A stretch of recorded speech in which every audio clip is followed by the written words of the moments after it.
Halo anak-anak, apa kabar hari ini? Semoga kalian selalu sehat dan bahagia ya.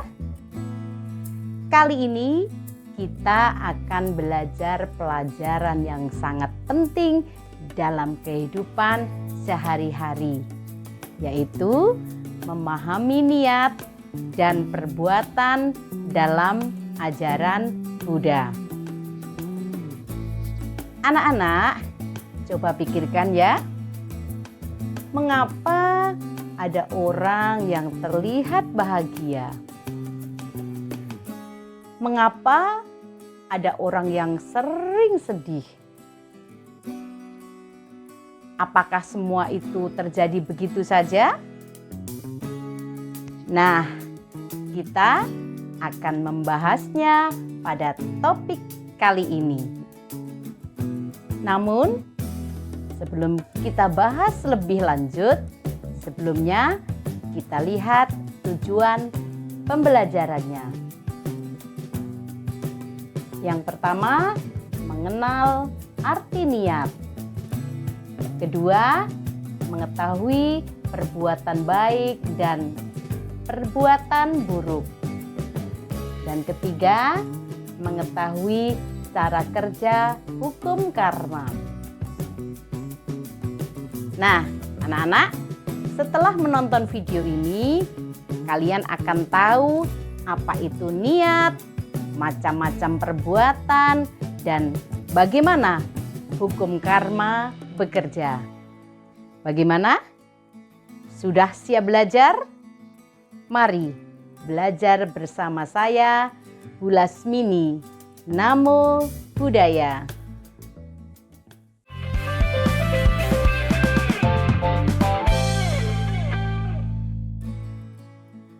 Anak-anak, apa itu niat?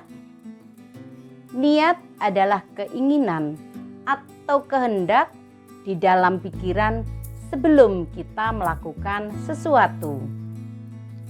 Sebelum bertindak, niat muncul lebih dahulu.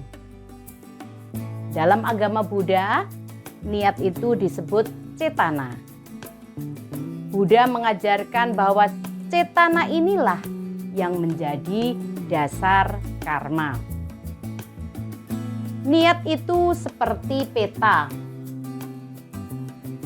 Jika niat kita baik, perbuatan kita juga akan menuju hal yang baik. Perbuatan dilakukan melalui 3 pintu. Pintu tubuh atau jasmani, ucapan, dan pikiran. Perbuatan melalui jasmani contohnya berdana, menyelamatkan hewan atau fangsen, dan sebagainya. Perbuatan melalui ucapan contohnya kita berkata jujur, ramah, berkata lembut dan halus, serta berkata bermanfaat. Sedangkan perbuatan melalui pikiran contohnya memiliki cinta kasih, kasih sayang, dan simpati. Nah, anak-anak, sekarang kita tahu bahwa jika kita menolong teman, berkata jujur dan penuh kasih adalah perbuatan baik. Sedangkan kalau kita berbohong, menyakiti teman adalah perbuatan buruk. Setiap perbuatan yang disertai niat akan menghasilkan akibat. Menanam mangga akan menghasilkan mangga, tidak akan menghasilkan jeruk. Jadi, kita semua bertanggung jawab atas kebahagiaan dan penderitaan kita sendiri. Perbuatan kecil sehari-hari juga memiliki akibat. Jadi, jangan meremehkan perbuatan baik ataupun buruk sekecil apapun.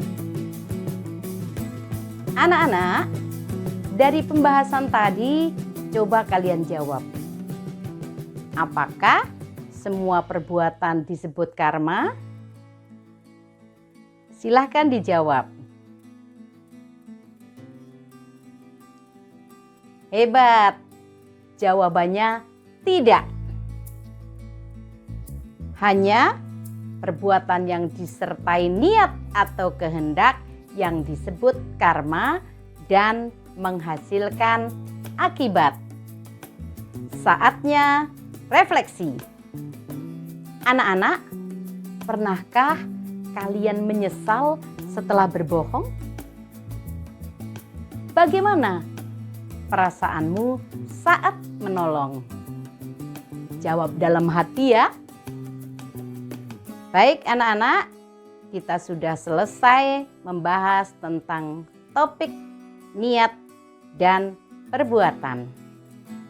Simpulan pembelajaran kali ini adalah niat baik membawa perbuatan baik dan kebahagiaan. Ketika niatmu baik, maka perbuatanmu akan baik. Perbuatan baik mendatangkan kebahagiaan. Sebaliknya, ketika niatmu tidak baik, maka perbuatanmu juga tidak baik. Perbuatan tidak baik mendatangkan penderitaan. Anak-anak, sebagai penutup pembelajaran, Bu Lasmini ingatkan lagi ya. Mari kita awali setiap perbuatan dengan niat baik. Sampai jumpa dalam pembelajaran berikutnya dan semoga kita semua berbahagia. Namo Buddhaya.